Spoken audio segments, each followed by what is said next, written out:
It's 35 miles. 35 miles to birthplace, and then you said 35 miles for his meditation place. Certainly, if it can be covered in one day, I go from Manly and cover those things and come back. Manly because the center has come up there, Bamos Shadow's place, center has come. So wherever a new center comes, it becomes my duty to stay there and generate vibration. Of course, the program is too hectic. I understand, but...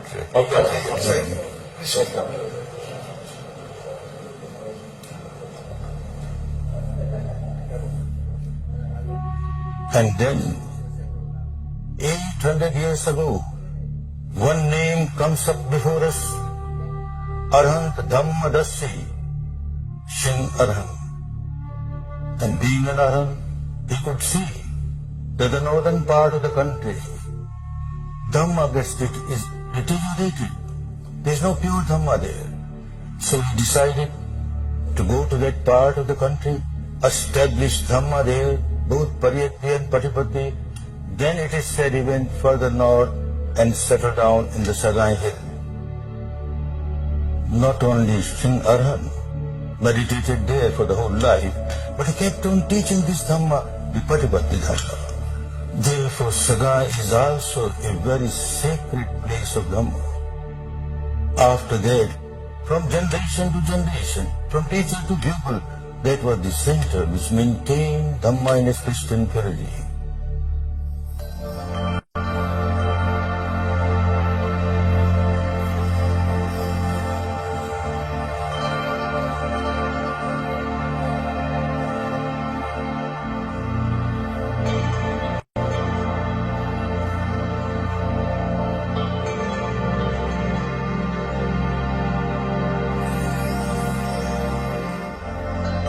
The centenary seminar in Yangon was concluded, and the Dhamma tour had set out on its way up north.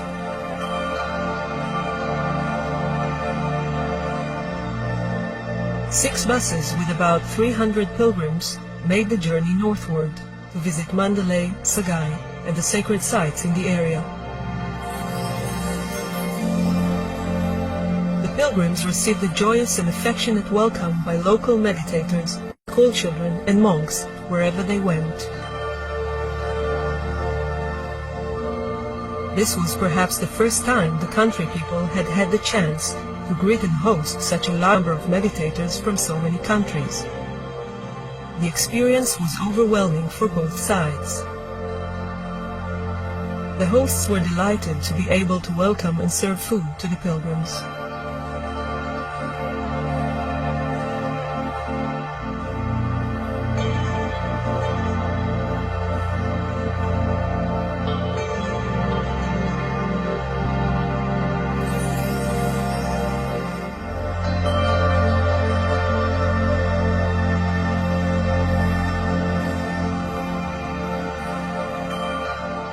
The tour had reached Mandalay, the old capital of the country, where Goenkaji paid a visit to the local Vipassana center.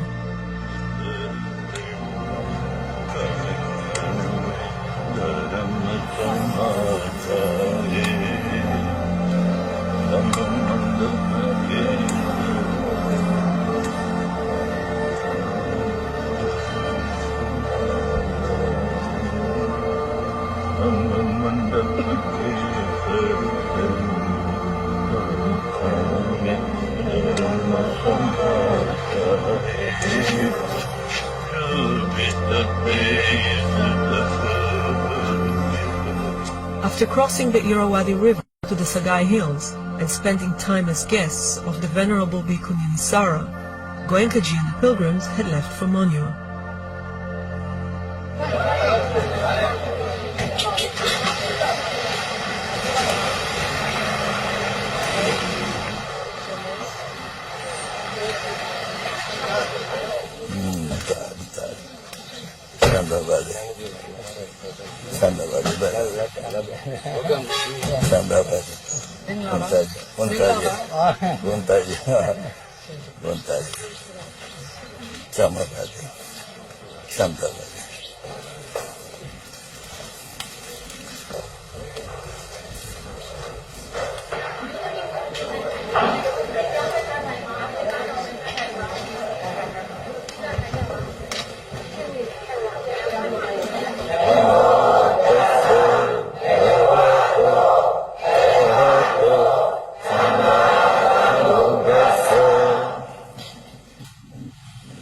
Dhamma brothers and sisters of this sacred city of Monua, this place became all the more sacred when about 170 years ago a wonderful personality took birth here.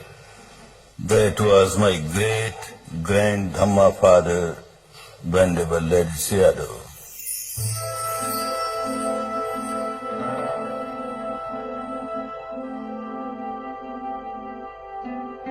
He was such a brilliant scholar of Pariyatti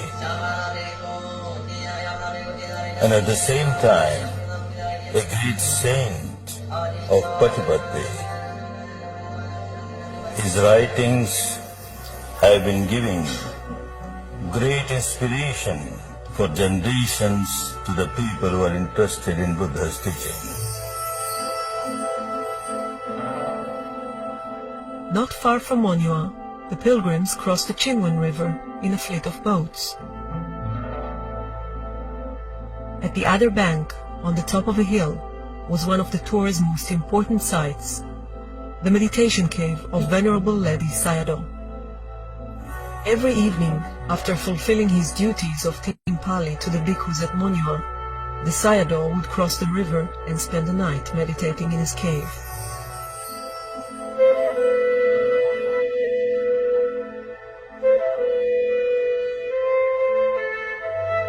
He was such a far-sighted person. He could see that when 2,500 years are over, after the Buddha, Dhamma will spread round the world. So he made preparation for that. He could realize that in the countries where people have got respect and devotion towards Buddha, the monks are the proper people, they can teach. But in most part of the world, people have no respect for Buddha because they don't know anything about Buddha or his teaching. How will they learn the teaching of Buddha? If the monks go there, perhaps people will hesitate, fearing that he is going to convert us to Buddhism. So after many centuries, he started a tradition where a householder also can become a teacher. He opened the gateway for all the householders to come and practice Dhamma and Vipassana. So when they get real benefit out of this teaching, naturally the feeling of gratitude increases, and that is why in this centenary year, so many people were eager to come to this country of Dhamma and pay respect to the country, pay respect to the Sangha, just because they have tasted Dhamma, they got the benefit from the Dhamma. Therefore, we have a feeling of infinite gratitude towards this wonderful Dhamma teacher. The Venerable Ledi Sayadaw lived and taught for many years in his monastery near Monua. Today, his successor, the 9th Ledi Sayadaw, is the abbot of the monastery.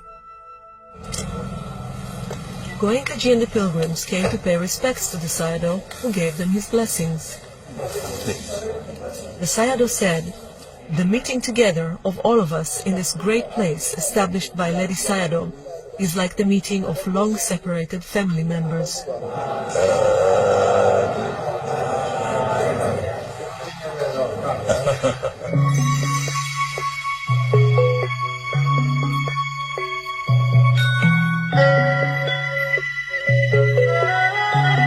Covering hundreds of miles, Goenkaji and the pilgrims were trying to make best use of the limited time available. They stopped at famous pagodas, such as the stupa on the balancing rock at Chetyo, and places of meditation where past teachers of Vipassana practiced the technique of liberation. In each place, Goenkaji met and paid respect to the local Sangha. Public talks were organized for large audiences throughout the pilgrimage. This behavior pattern deep inside at the root level of the mind, it generates addiction. Addiction not only towards alcohol or drug, etc., but addiction towards craving, towards aversion, towards ego. all kinds of impurities, one gets addicted and one keeps on multiplying them.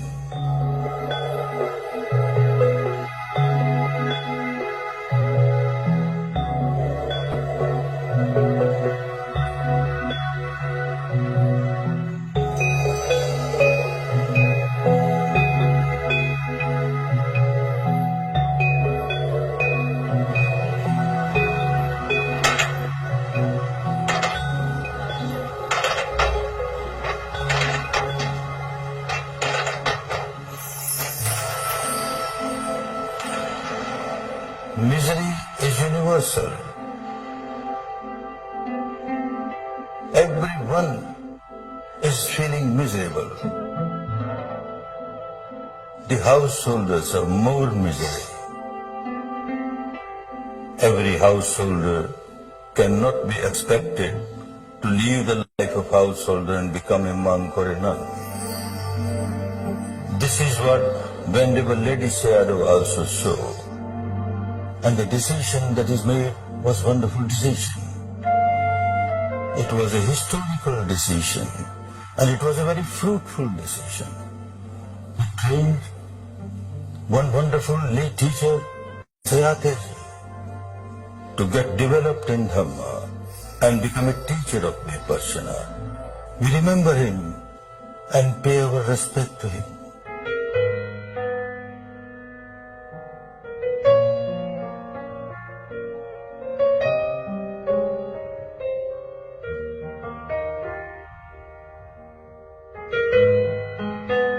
Sayataji was a farmer living in a small village near Yangon.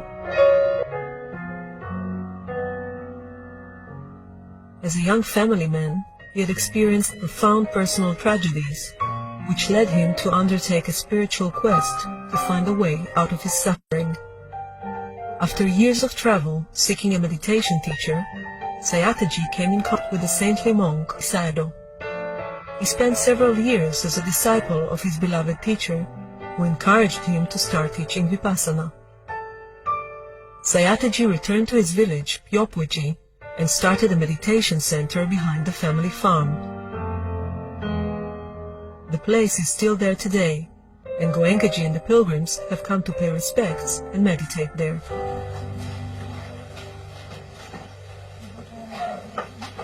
Lady Sayadaw's Dhamma vision is becoming true now.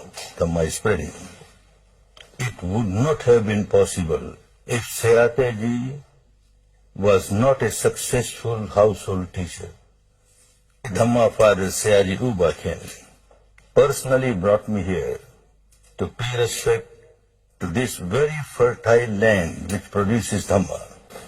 My grand Dhamma father Sayataji was also a cultivator, but he turned into a Dhamma cultivator. He started sowing seeds of Dhamma. Sayaji U Ba Khin came here for 7 times to meditate.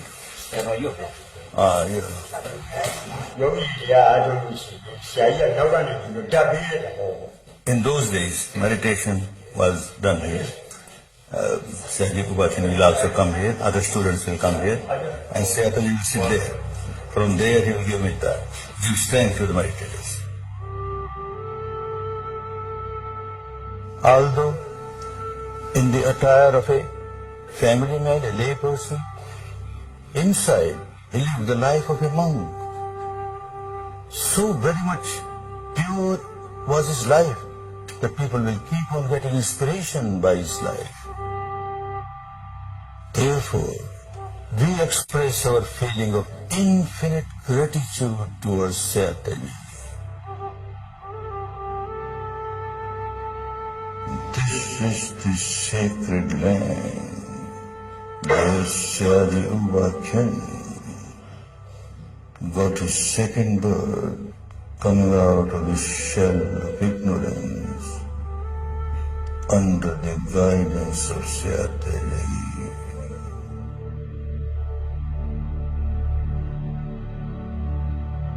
In 1937, U Ba Khin crossed the Yangon River on the way to Sayataji's village to take his first meditation course.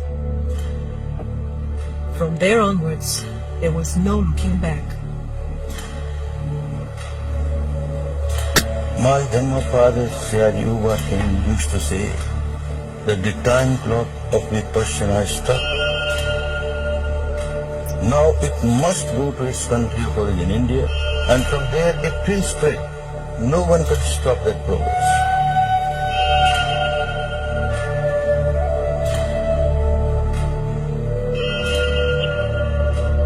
Uba King combined his profound dedication to Dhamma with his devotion to government service throughout his life.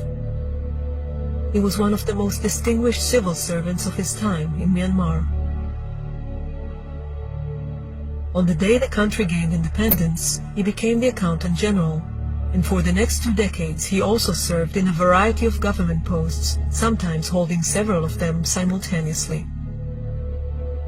His efficiency and integrity were unsurpassed, but serving his country on the mundane level was not enough. He was eager to share the jewel of Vipassana and help people find the path to liberation. In 1952, he established the International Meditation Center in Yangon, where he started teaching Vipassana meditation.